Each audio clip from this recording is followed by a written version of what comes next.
Aujourd'hui en compagnie de Gilles Laporte pour son nouveau roman Le Rouet de Jeanne aux Presses de la Cité, collection Terre de France.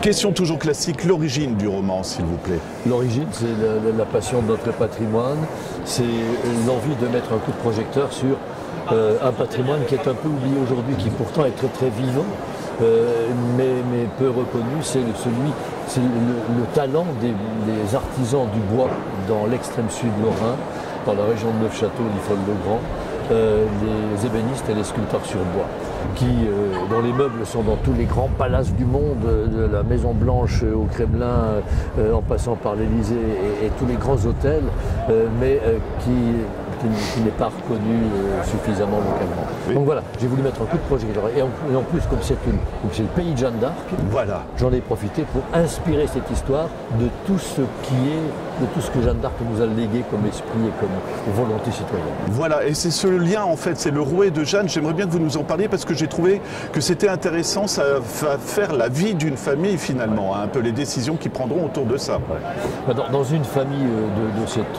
région, de Don Rémy Greux, j'ai imaginé que se trouvait un rouet dont la légende voulait qu'il ait appartenu à Jeanne d'Arc.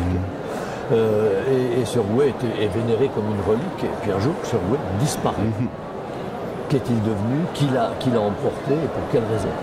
Donc on va partir à la recherche de ce rouet, mais comme la jeune fille de cette famille l'avait dessiné dans ses moindres détails quand elle était très jeune, elle a décidé de le faire reconstruire à l'identique par un ébéniste qu'elle connaît et qui dit d'accord, je veux bien, mais à condition que tu m'épouses. J'ai trouvé ça formidable, je me permets, parce que voilà, ça c'est une belle histoire d'amour quand même, non? Elle dit oui tout de suite. Elle dit oui tout de suite, d'abord parce qu'elle n'est pas indifférente aux propositions de ce jeune garçon qu'elle aime bien en secret. Lui la courtise depuis longtemps déjà, mais le père de la fille voyait ça d'un œil un peu distant. Donc elle dit oui, à la fois parce qu'elle est très sensible à sa proposition, en même temps qu'elle se dit que c'est le seul capable de reconstruire ce rouet à l'identique, ce rouet de Jeanne. Personnage féminin, on le sait, vous adorez ça, hein, utiliser c'est un vilain mot, mais avoir une femme en personnage principal. Hein. Mais oui, c'est mon fil rouge permanent, c'est le combat, je crois, qui est le plus urgent, le plus utile depuis la nuit des temps, hein. La place de la femme dans la société. Tous mes héros sont des héroïnes, des femmes qui sont des guides, qui sont inspiratrices pour les hommes qui les accompagnent ou qu'elles accompagnent. Elles contribuent par leur comportement, par leur réflexion, par leur spiritualité, elles contribuent à les élever, à faire d'eux de véritables êtres humains.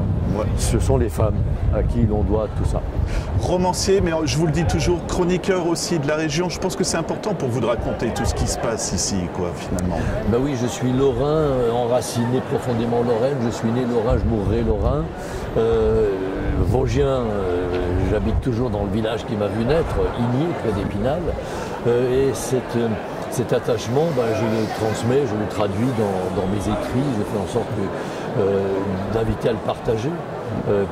Celles et ceux qui ont envie de s'en rapprocher, ils lisent mes livres et en général, ils me retournent des impressions qui sont très, très, très passionnelles aussi. Voilà, toute dernière question. Quand on a une telle galerie de personnages, mais dans tous vos romans, on aurait pu parler du livre précédent qui s'inspirait de quelqu'un qui a vraiment existé, par exemple. Est-ce qu'il y en a certains qui vous manquent, que vous avez envie de faire revenir dans d'autres romans parfois ou pas? Oui, beaucoup, oui. La galerie de portraits que j'ai envie d'explorer est très fournie de personnalités lumineuses, solaires, de gens qui méritent dont la vie, dont l'esprit mérite d'être partagé. Oui, il y en a plein. Le roman qui va paraître l'an prochain, toujours aux Presses de la Cité, va nous mener sur les pas de deux personnes qui vont partir à la recherche de la lumière dans les vitraux de nos cathédrales. Voilà, partant de Lorraine et partant de Baccarat. Comment vous pouvez avoir autant d'inspiration et de plaisir?